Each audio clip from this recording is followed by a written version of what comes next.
کیوں آخر کیسے یہ اتنی پکی اور پرعزم کیسے ہیں کہ اپنی کلائیاں تک دکھانے کے لیے تیار نہیں ہیں. میں واقعی میں بہت زیادہ انسپائرڈ تھی. اپنے آنسو کو روکنا بہت مشکل ہوتا ہے کیونکہ میں اس بارے میں بہت ایموشنل ہو جاتی ہوں.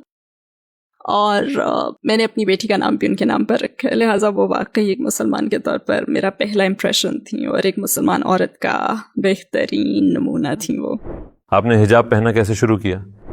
جب میں نے پہلی مرتبہ حجاب پہنا تو میں رات کو ایک فلائٹ سے مراکش میں آ رہی تھی اور جہاز پر میرے ساتھ ایک بیگ تھا اور اس بیگ میں ایک اسکارف تھا، ایک بڑا موٹا اور عجیب سا اسکارف. مجھے جہاز سے اترنا اور خود سے یہ کہنا یاد ہے کہ اب وقت آ گیا ہے. جیسے ہی میں جہاز سے اتری اور یہاں مراکش میں زمین نے میرے قدموں کو چھوا تو میری زندگی کے دوسرے چیپٹر کا حقیقتاً آغاز ہو گیا تھا اور میں اس کا آغاز اچھا کرنا چاہتی تھی. لہٰذا میں نے وہ اسکارف لیا اور ایئرپورٹ کے باتھ روم میں چلی گئی اور اسے خوبصورتی سے لپیٹنے کی کوشش کی، مگر اتنی خوبصورتی سے نہیں لپیٹ پائی. مگر میں نے سوچا کہ میرا پہلا تجربہ ہے، دیکھتے ہیں کیسا رہتا ہے. لہٰذا میں نے اسے پہنا اور سر کے گرد لپیٹ لیا اور اس دن کے بعد سے اسے کبھی نہیں اتارا الحمدللہ. وہ لوگ جو کہتے ہیں کہ یہ محدود کر دیتا ہے، یہ بڑا ظلم ہے، یہ آزادی میں رکاوٹ بنتا ہے، تو کسی نے بھی مجھے گن پوائنٹ پر حجاب پہننے کو نہیں کہا. جب میں نے مراکش چھوڑا اور میں یونائیٹڈ اسٹیٹس دوبارہ آ گئی تو لوگ مجھ سے پوچھتے ہیں کہ تم اسے اتار کیوں نہیں دیتی، اب تو تم مراکش میں نہیں ہو. تو میں کہتی ہوں کہ میرا ایمان میری لوکیشن کا محتاج نہیں ہے، میں اسے اتارنا چاہتی ہی نہیں ہوں. اور میرے خیال میں امریکہ آنے کے بعد بہت سے لوگ حیران تھے کہ میں نے اسے اتارا نہیں. کیا آپ اپنے ارد گرد کے لوگوں کو دعویٰ دیتی ہیں اور یہ کام آپ کیسے کرتی ہیں؟ میں ہر وقت دعویٰ دیتی رہتی ہوں. میں اسے عمل سے دعویٰ کا نام دیتی ہوں. یعنی مجھے لوگوں کے درمیان کیسے رہنا ہے جب میں کسی کے ساتھ ہوں. تو ہو سکتا ہے کہ وہ مجھے عجیب سی نظروں سے دیکھیں کیونکہ ہو سکتا ہے انہوں نے کبھی کسی کو حجاب میں نہ دیکھا ہو، یا شاید وہ سمجھ ہی نہ پائیں کہ میرے متعلق کیا سوچیں کیونکہ میں وائٹ امریکی ہوں. میں ایکسنٹ کے ساتھ بات نہیں کرتی، مجھے دیکھ کر لگتا بھی نہیں ہے کہ میرا تعلق مڈل ایسٹ سے ہے. لہٰذا میں خوش باش گھومنے پھرنے والی دوستانہ مزاج کی مسلمان ہوں جو انہی کے لب و لہجے میں بات کرتی ہے. تو کئی مرتبہ لوگ مجھ سے سوالات کرتے ہیں اور وہ بات شروع کریں تو میں انہیں دعویٰ بھی دیتی ہوں. میں لوگوں کا پیچھا کر کے زبردستی انہیں اسلام کے متعلق بتانے کی کوشش نہیں کرتی. مگر میرے دوست یا مجھے جاننے والے لوگ یا اجنبی بھی اگر مجھ سے سوالات پوچھے تو میں کہتی ہوں کہ میرا مقصد آپ کو تبلیغ کرنا نہیں ہے، میرا کام آپ کو مسلمان بنانا بھی نہیں ہے. میں تو بس آپ کی مدد کرنا چاہتی ہوں اور آپ کے سوالات کے جواب دینا چاہتی ہوں، مگر میں اپنا مذہب آپ پر نہیں تھوپوں گی. تو کیا آپ سے انسپائر ہونے کے بعد کوئی مسلمان ہوا؟ کہ جب میں مراکش میں رہ رہی تھی اور وہاں میری طرح کافی لوگ ہیں، اصل ہم سب ایک کیفے میں تھیں اور کچھ ٹیبلز دور ایک لڑکی اور اس کی ماں بیٹھی ہوئی تھی. لڑکی تقریباً 13 یا 14 یا 15 سال کی ہوگی شاید، اور وہ مجھے گھورے جا رہی تھی. ہم نے اس پر دھیان نہیں دیا. ہم میں سے کچھ نے ٹریڈیشنل ڈریسز پہنے ہوئے تھے، مجھے نہیں پتا ان کے ٹریڈیشنل کیا ہیں، مگر وہ 2 پیسز میں خمار پہنا ہوا تھا اور کچھ نقاب میں تھیں. وہ بس ہمیں گھور رہی تھیں. ہم سبھی وائٹ تھیں اور ہم سب کی آنکھیں نیلی تھیں، لہٰذا ایک مسلمان ملک میں ہم الگ ہی نظر آتے ہیں. آپ کے سامنے 7 نیلی آنکھوں والی وائٹ نو مسلم خواتین بیٹھی ہوں تو وہاں لوگ نوٹس تو ضرور لیں گے. میری نظریں اس لڑکی پر ہی جمی ہوئی تھیں اور میں نے نوٹ کیا کہ اس نے رونا شروع کر دیا. وہ کافی دیر تک روتی رہی. مجھے بہت ترس آیا. اس وقت میرا لیپ ٹاپ ساتھ تھا. میں اسے کوئی مختصر سی بات لکھ کر دینا چاہتی تھی مگر مجھے مراکش عربی نہیں آتی. میں اسے فوسا میں لکھ کر دینا چاہتی تھی. لہٰذا میں نے ایک کاغذ لیا اور اپنا لیپ ٹاپ کھولا اور گوگل ٹرانسلیٹ پر آ گئی. میں عربی میں یہ نوٹ لکھنا چاہ رہی تھی کہ چاہے تمہارا رونا جس کے لیے بھی ہو، اللہ تمہاری پریشانی کو دور کرے. تو میں وہ نوٹ لکھ رہی تھی اور وہ تقریباً پورا ہو چکا تھا کہ وہ اور اس کی ماں کھڑے ہوئے اور وہ جانے لگے. میں سوچنے لگی کہ میں اس لڑکی کو اس طرح سے جانے نہیں دے سکتی، مجھے اسے یہ نوٹ دینا ہی ہوگا. وہ جانے لگے اور ہماری ٹیبل کے پاس سے گزرنے لگے تو میں نے اس سے ہاتھ ہلایا اور کہا السلام علیکم، ایکسکیوز می. میں نے اسے اپنے پاس بلایا اور اسے پوچھا کہ تم انگلش بولتی ہو؟ اس نے کہا نہیں. میں اسے یہ بتانے کی کوشش کرنے لگی کہ میں دراصل یہ لکھ رہی ہوں اور میں نے اسے اپنی اسکرین دکھائی کہ دیکھو. میں بتانے لگی کہ میں یہ تمہارے لیے لکھ رہی ہوں. تو میں نے اپنا لیپ ٹاپ تھاما تاکہ وہ عربی میں ترجمہ پڑھ لے اور وہ پھوٹ پھوٹ کر رونے لگی. اور پھر وہ تھوڑی بہت انگلش بول سکتی تھی. وہ ہمیشہ کہتے ہیں کہ ہم انگلش نہیں بول سکتے لیکن وہ تھوڑی بہت انگلش بول لیتے ہیں. تو اس نے بتایا کہ میں امی کے ساتھ بیٹھی ہوئی تھی اور میں بھی پچھلے کچھ مہینوں سے حجاب پہننا چاہتی ہوں مگر میں ایسا کرنے کی ہمت محسوس نہیں کرتی. مجھے نہیں پتا کہ کیسے اپنی فرینڈس کو حجاب شروع کرنے کے بارے میں بتاؤں. اور اس نے کہا کہ جب میں نے آپ سب کو دیکھا تو نہ صرف یہ کہ آپ سب تو نو مسلم ہیں بلکہ پردے میں بھی ہیں اور آپ سب مکمل پردے میں ہیں. تو کہنے لگی کہ اس بات نے مجھے احساس دلایا کہ آپ نے اس کے لیے کتنی ہمت دکھائی ہوگی اور ہم تو پیدائشی مسلمان ہیں مگر ہم خوفزدہ رہتے ہیں کہ ہماری فرینڈس کیا سوچیں گی. مگر یہ دیکھ کر کہ آپ لوگوں کو کسی کی سوچ کی پرواہ نہیں ہے اور آپ یہ سب صرف اللہ کو راضی کرنے کے لیے کر رہی ہیں اس سے مجھ میں حجاب پہننے کی خواہش بہت زیادہ بڑھ گئی ہے. تو ظاہر ہم سبھی اس وقت رونے لگی اور ہم سب نے اسے بلایا, ہم سب نے اسے خوب گلے لگائے اور ہم نے ایک دوسرے کے نمبر لیے. اور مشکل سے 2 ہی ہفتے گزرے تھے کہ میری اس سے اور اس کی ماں سے آمنا سامنا ہو گیا. اور وہ ٹائٹ جین اور کراپ ٹاپ ٹی شرٹ کے بجائے فل میکسی ٹی شرٹ لمبی آستین اور مکمل حجاب میں تھی, اور مجھے دیکھ کر بہت بہت خوشی ہوئی. ہم جانتے ہیں کہ اسلام زندگی کے ہر مسئلے کا حل بتاتا ہے. آپ کے خیال میں امریکی معاشرے کے 3 سب سے بڑے مسائل کون سے ہیں جنہیں اسلام حل کر سکتا ہے؟ میں کہوں گی کہ صرف 3 نہیں ہے, بلکہ پورا معاشرہ ہی مسائل کا شکار ہے. پورے معاشرے کو مدد کی ضرورت ہے. پورا معاشرہ اپنی ہی نظروں میں گر چکا ہے. میں سمجھتی ہوں کہ اسلام امریکہ کو تقریباً ہر لحاظ سے ہی فائدہ دے سکتا ہے. اور میرا یہ مطلب نہیں ہے کہ بہت ڈرامائی انداز میں, مطلب یہ ہے کہ یہ گائیڈ لائن ہے, اور اسلام ایسے سخت اصولوں کا مجموعہ نہیں ہے جو آپ کی زندگی کو مشکل بنا دیں. نہیں, بلکہ یہ ایک ایسی مکمل اور خوشگوار زندگی گزارنے کی گائیڈ لائن ہے جس میں آپ اللہ کو بھی راضی رکھتے ہیں. اور اگر آپ چھوٹی موٹی تبدیلیاں کرتے ہیں تو مجھے لگتا ہے کہ اس کا معاشرے کو ناقابل یقین فائدہ ہوگا. مگر میں کسی جگہ کسی شعبے کی نشاندہی نہیں کر سکتی کہ اسلام اسے ٹھیک کر دے گا, کیونکہ حقیقت میں اسلام تو ہر چیز کو ہی ٹھیک کر دے گا. اگر آپ کو دنیا کے تمام غیر مسلموں سے بات کرنے کا موقع ملے, اگر آپ ان سے خطاب کر سکیں تو آپ انہیں کیا کہنا چاہیں گی؟ میڈیا آپ سے جو کچھ کہتا ہے وہ نہ سنیں, خود اپنی ریسرچ کریں, کسی مسلمان سے بات کریں. آپ جاننا چاہتے ہیں کہ مسجد کے اندر کیا ہوتا ہے تو خود کسی سے ملیں, اندر جائیں. صرف میڈیا پر دیکھ کر اسلامی مسلمانوں کے متعلق کوئی رائے قائم نہ کریں, بلکہ خود تجربہ کر کے رائے قائم کریں, کیونکہ جو کچھ آپ کو دکھایا گیا ہے وہ اس سے بالکل مختلف ہوگا. غزہ میں جو کچھ ہو رہا ہے اسے دیکھنے کے بعد بہت سے غیر مسلم امریکہ سے بھی اسلام میں کافی دلچسپی لے رہے ہیں. تو آپ امریکہ میں اسلام کا کیا مستقبل دیکھتی ہیں؟ میں یقین سے کچھ کہہ نہیں سکتی کیونکہ مستقبل کا حال مجھے نہیں معلوم, مگر اتنا جانتی ہوں کہ 9/11 کے بعد نتیجتاً بہت بڑی تعداد میں لوگوں نے اسلام قبول کیا. تو میرے خیال میں یہ صورتحال کہیں زیادہ مختلف ہے, کیونکہ جب ہم 9/11 کو دیکھے تو ہمیں بتایا گیا کہ اس میں دہشت گردوں کا ہاتھ ہے, حالانکہ ایسا نہیں تھا. ہمیں بتایا گیا کہ یہ دہشت گرد ہمارے ملک پر حملہ کر رہے تھے, اور ہمارے اپنے ہی گھر میں حملہ کیے جانے کے باوجود اس کے نتیجے میں کئی غیر مسلم اسلام قبول کر رہے تھے. اب آپ ایسے واقعات دیکھ رہے ہیں جو دنیا کے دوسرے حصے میں ہو رہے ہیں, اور جس طرح سے وہ غزہ میں سب کچھ ہوتا دیکھ رہے ہیں ان کے دل ٹوٹ رہے ہیں. تو اگر براہ راست امریکہ کو نقصان پہنچانے والے ایک واقعے سے اتنے لوگ مسلمان ہو سکتے ہیں, تو پھر سوچیں کہ ایسی صورتحال دیکھ کر کتنے لوگ مسلمان ہوں گے کہ جب ہم پر حملہ نہیں کیا گیا بلکہ ہم سے برائی کو ہوتا ہوا دیکھ رہے ہیں. اور میرے خیال میں بہت سے لوگ پکا ایمان, فلسطینیوں کا پکا ایمان دیکھ چکے ہیں.